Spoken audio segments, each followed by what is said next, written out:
Every time. Two things that may come up in our conversation as we talk to Luke DeCock of the News and Observer every Friday. He joins us. First of all, did you hear because I retweeted a buddy of mine in Washington, Chick Hernandez, tweeted that out, and I died laughing. I watched it 6 times. Bruce Boudreau, and then she called them the Vancouver Canucks. Did you happen to see that? I did. You know, they say Washington just not a real hockey town, not a hockey market. You know, he was their coach. Oh my gosh, I was dying. I got 2 Canucks and a Boudreau out of that, and there was even more than that. But yeah, there's at least one other one in there. I can't remember what it was. Unbelievable. Let's start with Frank Reich. Your thoughts, Luke DeCock, columnist, News and Observer. Your thoughts on Frank Reich, the new head coach? Yeah, I don't have any problem in the abstract with the hire of Frank Reich. I mean, I think it does a lot of things that the Panthers wanted to do. You know, my one concern, sort of in terms of like black letter law, is that the guy's done well with good QBs and struggled when he hasn't had a good QB. And although I've been a Sam Darnold defender, I'm pretty sure which camp Sam Darnold falls into. So I hope that in taking this job, Frank Reich got some assurances that the Panthers are prepared to part with the assets and the cash needed to fix the quarterback position, whether that's in a trade or through the draft. And I'm not sure at 9 you're necessarily going to get the guy who's going to fix your franchise, but you have some assets there to potentially move up if the guy you want is there, and if not, to get a stopgap till next year and see where you end up, and maybe try to move up and make a run at someone like Drake May, who I think is going to be a pretty good NFL quarterback. Although I should put an asterisk next to that saying, like most NFL GMs, I have absolutely no way of any security in evaluating college quarterbacks. But I think you can make all the throws. At any rate, nothing wrong with the hire in the abstract. I think of the names that they were talking to from outside the organization, Frank Reich was probably one who fit the best. He's been here. He's lived here. He gets the franchise. He gets the community. All pluses for Frank Reich. I do think, however, one, to quote Ron Rivera, this is a missed opportunity. Obviously, Steve Wilkes found something with that group that worked. And I don't like the message this sends to the players in the locker room. I don't like the message it sends to black coaches, to be honest, that it doesn't matter what kind of job you do. We're going to bend over backward to go find someone else. Right. And you know, as I said, I have no problem with Frank Reich. I still feel like the guy that the Panthers needed, had earned the job, was already in the building. So let me ask you this, because I said this earlier. If Steve Wilkes were white, is he the head coach today? Let me put it to you a different way. If Joe Brady had worked out, and Joe Brady was the interim coach when they went 6-6, boy wonder, did this, got all the players on the same age. Joe Brady is the head coach of this team in November. But Steve Wilkes isn't an offensive, young, white boy wonder, even if Joe Brady turned out to be only one of those things. So, yeah, I mean, I think your question is fair. I think thinking about this in terms of like a Joe Brady makes you wonder what the Panthers would have done if Steve Wilkes were a 24-year-old white guy who'd won a national championship in college. Yeah, and I want to be careful. I'm not trying to accuse David Tepper and the Panthers of anything. But I do think that 2 things can be true here. Frank Reich could be a good coach, and Steve Wilkes and the Panthers may have nothing to do at all with the incredibly bad record the National Football League has of not only hiring but retaining black head coaches. David Culley, Lovie Smith, each got 1 year. That's it. In terrible situations. They knew what they were going into. I just don't understand what the Houston Texans, what their, I guess, standards were for retention. If you're going to bring in guys and give them 1 year and then kick them to the curb. I mean, I have no idea what they were thinking about, but it's not about them. The Texans are somebody else's problem. We've got a full boat problem here in the old North State. No question. Look, and as I said, I think if you look at the people they could have hired in terms of connections with the franchise and the community, Frank Reich checks a lot of those boxes. Yep. But my colleague Mike Kay at The Observer used the word fixated. The Panthers were fixated on an offensive guy, and they never really gave Wilkes a legitimate shot at the full-time job.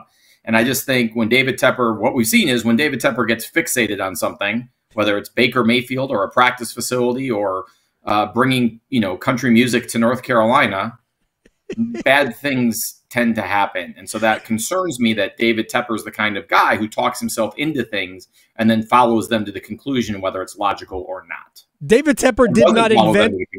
David Tepper did not invent stadium concerts. I thought he was the first person to think of it. All right, let me get to little college basketball here. North Carolina's had, I think, two. Even though they didn't play well at Syracuse, they didn't bring their defense to go to Syracuse. What are your thoughts on them over the last couple of games? I mean they're winning, and that honestly has been their biggest problem. Is whether they play well or not is turning performances into wins. I thought we all got caught up in Terquavion Smith and Leaky Black and Caleb Love and Casey Morsell in that state game. I thought Carolina did a really good job. I mean, it's easier after Smith goes out of doing what it needed to do to win that game. And that, in this case, meant feeding Baycott and not getting caught up in the jump shooting contest. They did a really good job of that. At Syracuse, they did a good job of doing what they needed to do offensively against the zone. And that a lot of teams, and Carolina included, had gotten caught up in that mentally before. So I think the Tar Heels are actually in a decent place, all things considered. I think they're starting to redevelop the identity that they started to develop about this time a year ago. And I kind of feel like, and I've had this conversation with Armando Baycott, the Tar Heels came into the season like the Golden State Warriors, and they had a really hard time. They knew they were going to be in the playoffs, and had a really hard time getting up to play the Kings on a Tuesday night. And I think now they're kind of got the bit between their teeth and are starting to push a little bit. Baycott was clearly hurt at the start of the year. He's clearly not now, or at least not playing like it now. I just feel like they've kind of hit their stride a little bit. And to be honest with you, I kind of thought that was going to be inevitable. The shot selection's been better. The defense, other than the Syracuse game, maybe has been better. RJ Davis, once again, is kind of turning it on at this time of the year. It's a lot of things we saw a year ago, and I think some of that was a little predictable. I think RJ Davis is their best player who isn't named Armando Baycott. And to me, they become a second-week NCAA tournament team, depending on which Caleb Love they get. I don't think there's any team in this league that's going to be playing 4 games in the NCAA tournament. I believe that. But I think if they get great Caleb Love, they might have the best chance to do it. Yeah, they need the Caleb Love they had last year. But they needed that Caleb Love last year, too, and they got him for 5 games. Right. And look where they ended up. I don't think they have quite that ceiling. I said this before the season started. I think the fact that Brady Manick is no longer here, I thought that was not entirely about Brady Manick, but they bust through the ceiling because of what Manick gave them. How do you feel about State at this point? I feel pretty good about State, especially the way that they played without Jack Clark and Dusan Mahorchik. I mean, it feels like almost losing Clark and not feeling like you had to run the offense through him at times freed up everybody else. And now they're kind of a 4-out team at times. They actually went 4-out to beat Notre Dame against Notre Dame zone, used Breon Pass more than they really have all year. And he added a lot. But, that's kind of the way it's been. They've gotten guys, whether it's Pass against Notre Dame or Ernest Ross against Miami.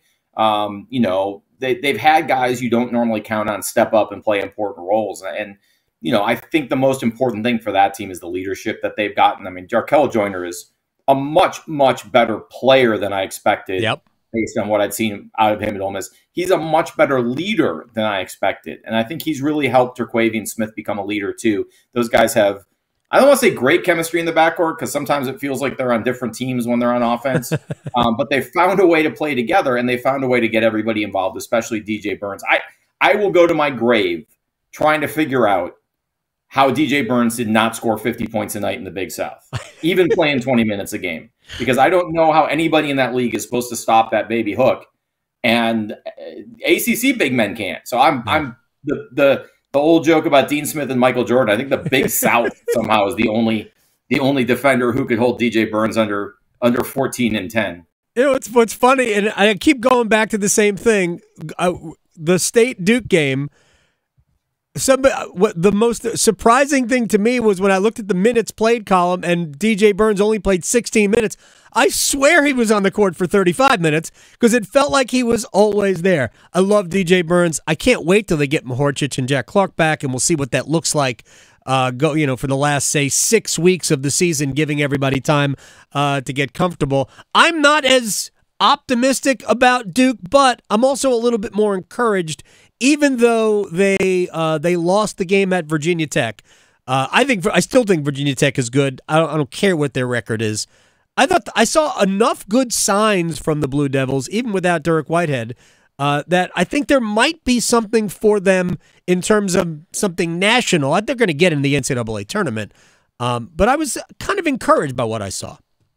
Yeah, I think all along Duke's ceiling has been very high. They've just struggled to get there, and quite frankly, I'm not surprised Virginia Tech won that game either. People have gone on rants about analytics in the net, but the fact is Virginia Tech did very well against a good non-conference schedule. Yep. They've lost a lot of close games in ACC play. They're kind of the opposite of Providence last year. Providence, kept winning close games. The analytics didn't think they were that good. And when the NCAA tournament rolled around, they were pretty much right. And so, Vegas knows there's a reason the Hokies were favored in that game. Yep. And, probably, honestly, I can't remember if you and I are on the same side of this or not. Duke probably should have won that game because I would have called a flagrant foul for punching the guy in the throat, whether you meant it or not. It's like hockey, man. You got to be in control of your stick. That's exactly the analogy I use. Here's the thing and this is what I wish the officials would have said. Because I think if you say this out loud, people will go, oh, okay. Virginia, that was such a good game. If I'm the official, I just say, look, I could not put Duke at the free throw line and give them the ball with a chance to win based on the way that game played out, and it was a complete accident, but it should have been called. I don't even know why they have the option to not call it. It's an easy one. We went to the monitor. We saw the punch, even though it was not intended to be a punch. I couldn't figure it out, but that's it's ACC officiating. It's college basketball officiating. It's not just ACC officiating. Those weren't ACC officials.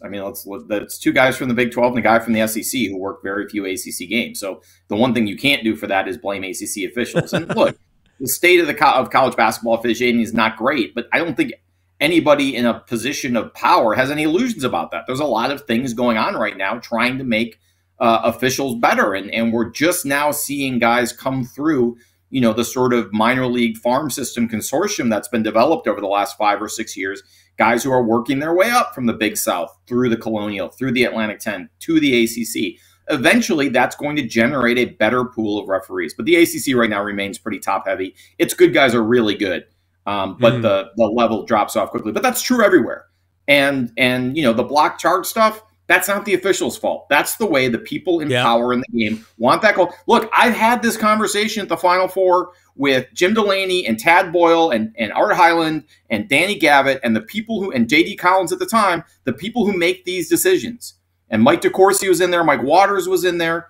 We told them the way that you're legislating blocks and charges is hurting your game. Yep. And I gave the example of whichever Martin twin it was that dunked on the Utah State kid from about the three-point line and got called for a charge saying, you're rewarding the wrong play. That is obvious. And then I made the mistake of saying the NBA figured this out, and all of a sudden they jumped on me like a bunch of pit bulls on a steak. So there's only so much you can talk to these people. Coaches like the way the block – listen, coaches complain when it goes against them, but every one of them will say they want the standing in front of the guy charge to be called because they can coach that out of less talented players, and it equalizes the playing field. And they won't admit that in public, but they all know it's true. And until we get that out of the game, college basketball officiating is going to suffer.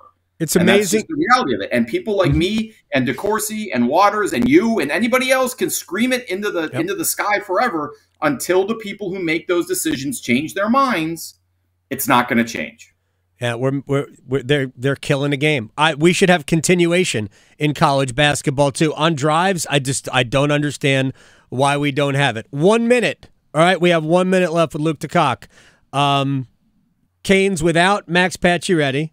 I've not heard anything about Freddie Anderson for tonight against San Jose. He is going to play tonight. Why did he not play the second and third periods against Dallas? I don't understand. Your thoughts on where they are at this point? I mean, I think they're still in good shape. They need to make a move at the deadline. I would have said, and you would have said, they need to add a third pairing defenseman with some offensive pop. That still has to happen, but they've got to add a forward now. It doesn't matter whether it's a center or winger because they've got guys that can move around, but they've got to replace Pacioretty. And in the last 10 seconds or whatever here on the subject of Achilles, I just want to say that as bad as it was seeing Pacioretty, I'm just as thrilled that Whitehead did not tear his Achilles tendon at Virginia Tech because that's what it looked like to me at first. That's a huge bullet. It's been a week of dodging bullets in the ACC. Terquavian Smith, Dariq Whitehead. I mean, we're lucky that we didn't lose two of the best players in the triangle in the space of 72 hours. Luke DeCock, if you're going tonight, I'll see you on the 5th floor or the 7th floor as it used to be called. Whatever floor it is. I'll see you. Take care, man.